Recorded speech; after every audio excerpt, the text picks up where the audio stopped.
கல்யாணம் ஆகும்போது ஒரு பொண்ணு ஒரு பையன் கல்யாணம் பண்ணும்போது என்ன ஆகும்? பூமியில் புதுசாக ஒரு ஃபேமிலி, ஒரு குடும்பம் உண்டாகிறது. அங்கே இந்த ராகு பார்வை இருக்கிறது. ராகு தான் இருக்கப்பட்ட இடத்திலிருந்து 5லேயும் 7லேயும் 9லேயும் பார்வை இருக்கும். அப்போ என்ன ஆகும்?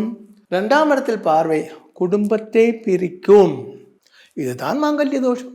அப்போ இந்த சாஸ்திரம் தெரியாமல் இவங்களுக்கும் தெரியவில்லை. இவங்க ஜோதிஷம் படித்த ஆளு கூட இருக்கு. அந்த அம்மாவோட பிரதர் ஏதோ தோணுது.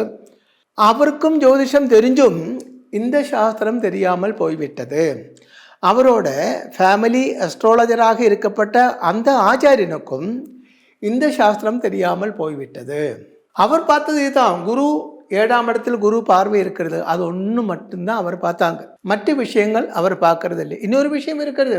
8ஆம் இடத்துல செவ்வாய் இருக்கிறது. செவ்வாய் நீச்சமாகத்தான் இருக்கிறது. இருந்தாலும் 8லே இருக்கப்பட்ட செவ்வாயும் சுபம் அல்லை.